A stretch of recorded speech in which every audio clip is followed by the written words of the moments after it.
So magandang araw kabola. Sa video na ito pag-uusapan po natin yung pong latest kabola na trade rumor regarding Justin Aranya. Kasi magsa-suggest po tayo kabola ng trade kabola, diba? So interesado daw po ang San Miguel Corporation dito po kay Justin Aranya. So hindi pa nakasubscribe kabola, pakipindot naman po yung subscription button. Pero before we go there kabola, is pag-usapan muna natin ang mga news. At ang isa sa pinakamalaki ngayon is ang decision po ng PBA na hindi po sasalay sa Basketball Champion League Asia kabola, na of course FIBA po ang may pakana.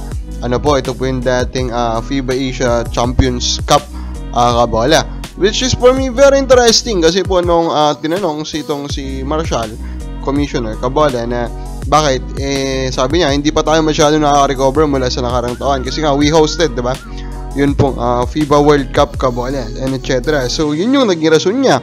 Pero makapatanong ka, wait lang, bakit yung buong PBA ba yung kasali dito sa BCL? Diba isang team lang kabola, diba? And it is of course based on the success of the current or previous or most recent season kabola. Currently that will be San Miguel Beermen. Okay, pwedeng mag-bev off yung San Miguel Beermen kasi nga po ito pong San Miguel, sina Pajardo, sina Perez, kasama sa Gilas, di ba? And those are their top 2 players. So, pwede. Currently, ang number 2 dyan is Magnolia Hotshots, di ba? And if you look po, and if you remember, I do not think meron pong member ng Gilas Pilipinas po last year na from Magnolia. So, bakit, di ba? Bakit kabola, hindi tinanong ang Magnolia Hotshots kung willing naman silang sumali, di ba?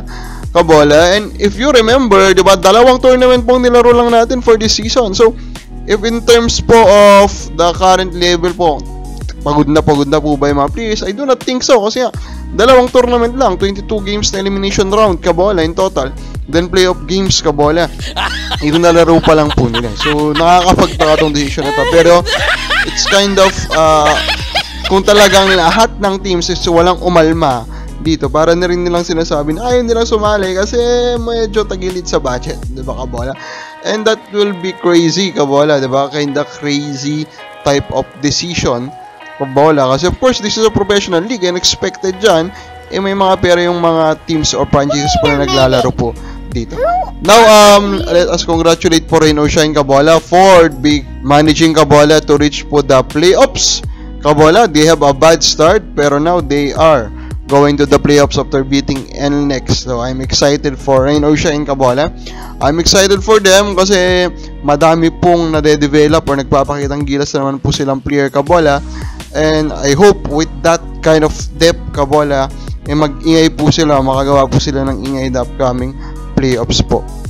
Kabola, ito na Aranya, interesado daw ang SMC. So when I say SMC, that will be the Beermen, Ginebra, and Magnolia. So now, isa-isayin natin yung 3 teams kabola. For this video, Ginebra muna. What will be the fair trade that Converge should accept? Kasi of course, hindi po magiging madali na umuo ang Converge, diba? Alam naman natin na medyo hindi rin naman sila fan po ng SMC, diba?